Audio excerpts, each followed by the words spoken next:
1. The capsule that fell from the sky. The twin sons of New Sidra were sitting behind the copper dunes when Cole Draven spotted the merchant caravan cutting across the desert trail. He'd been tracking them all afternoon, hoping to trade for parts for his broken water recycler. But something else caught his eye, a glint of silver rolling off the last wagon. The object bounced once, twice, and buried itself halfway in the sand. Cole frowned. That's not scrap. He trudged toward it, sand crunching under his boots. The capsule was sleek and smooth, about 2 meters long, humming faintly with residual power. It had alien markings etched along its sides, soft, curving glyphs he didn't recognize. Then it moved. Cole jumped back, hand going for the blaster at his hip. A soft hiss echoed from within, followed by a faint light pulsing from inside the glass. The capsule seal released with a sharp gasp of pressurized air. And then the lid slid open. Inside lay a girl. 2, the sleeping stranger. She looked barely 20. Her skin shimmered faintly, pale lavender, like moonlight on water. Strands of silver hair floated around her face, and her breathing was shallow but steady. A small crystal embedded in her collarbone flickered weakly, emitting a low chime. Cole crouched, staring. You're not from around here. He looked back toward the merchant convoy, already miles away, dust rising behind them. No way they'd notice what they dropped. Then he saw the symbol on the capsule. Property of Virix Dynamics. Bioasset number 47A. Experimental cargo. Bioasset, he muttered. Hell no. She's a person. Her eyelids fluttered, eyes opening like twin orbs of white fire, glowing faintly. She stared straight at him and whispered something in a strange, melodic tongue. Then she collapsed again. 3. A stranger in the desert. Cole dragged the capsule to his sandcrawler and set up camp under a rocky ridge. As night fell, he tried to scan her vitals with his medical device, but the readout went haywire. Heart rate variable, neural activity off the charts. Great. He poured a small measure of water on her lips. To his shock, her skin absorbed it instantly, like dry soil soaking rain. Her pulse stabilized. Okay, he said softly. You need water. I can do that. When she awoke hours later, the first thing she did was gasp, a sound filled with terror. She pushed herself upright, eyes darting around. Hey, easy, Cole said, hands raised. You're safe. She studied him warily. Her voice was soft but urgent. You are not Virix. Not even close, he replied. Name's Cole Draven. You fell off a wagon. Or, well, your capsule did. She blinked slowly, the word forming on her tongue. Capsule? He nodded. You were cargo. Her face darkened. Then they lied. I was promised freedom. For the girl who wasn't supposed to exist. Her name was Saren. She explained in broken standard that she had been grown, not born, in Virix Labs, a hybrid designed for deep space survival and quantum interface work. But when she developed emotions and began questioning orders, Virix marked her as defective. They said I feel too much, she murmured. They wanted to shut me down. I escaped into the capsule, but I did not plan to fall. Cole leaned back, whistling softly. So you're a runaway experiment. She looked down, ashamed. You should hand me back. There's reward money. He smirked.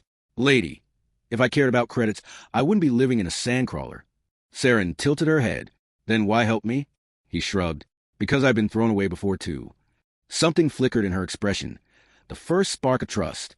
5, the hunters. They didn't have long. 2 days later, a Virix patrol drone scanned the ridge. Cole shot it down with his rifle, but the signal had already gone out.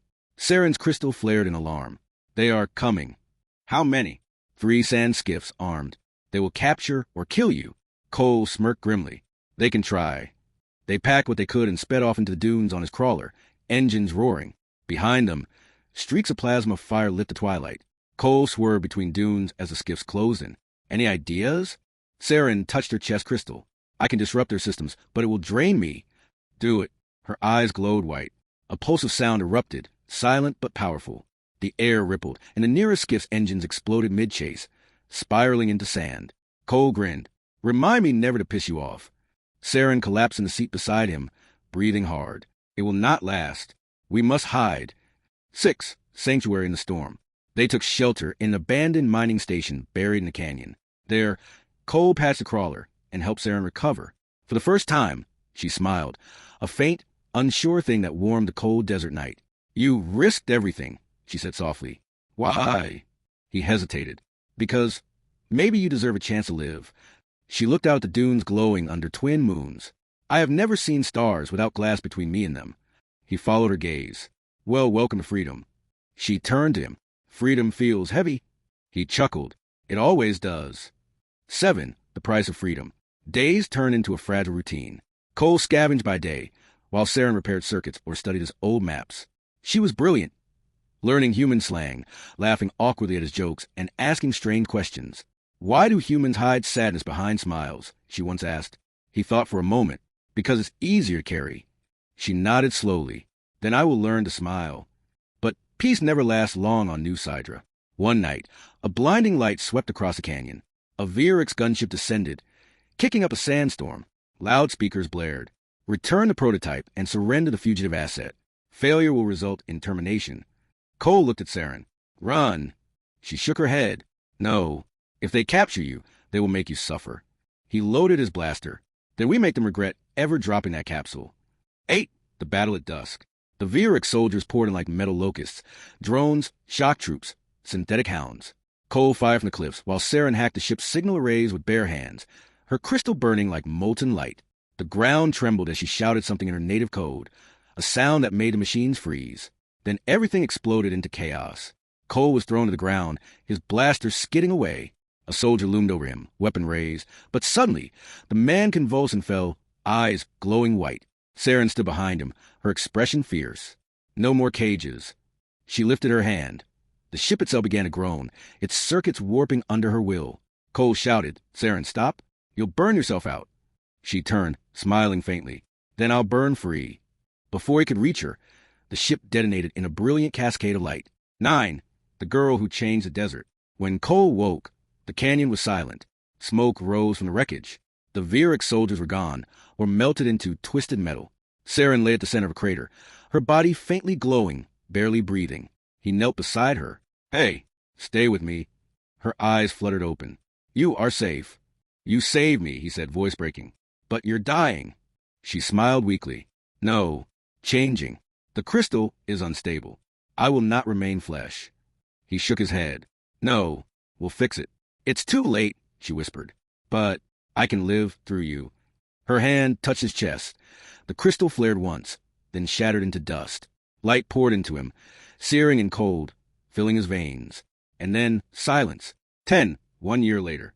The desert winds had shifted. Travelers who crossed the copper dunes sometimes spoke of a man living among the old mines, a drifter with eyes that glowed faintly under the suns. His machines never broke down, and when storms came, they'd been around him, leaving him untouched. They said he spoke to the stars at night, and the stars whispered back. Cole Draven stood at the edge of the canyon, looking out at the horizon. On his wrist, a small crystal shimmered, not dead, but alive with faint pulses. Still with me, huh? He said softly. A voice, faint but familiar, echoed in his mind. Always, Cole. You found my capsule and gave me a world. He smiled. Guess I did. He turned back to his crawler, modified now, glowing faintly with alien light. As the suns rose over the dunes, he whispered to the wind, let them come. She's not their experiment anymore.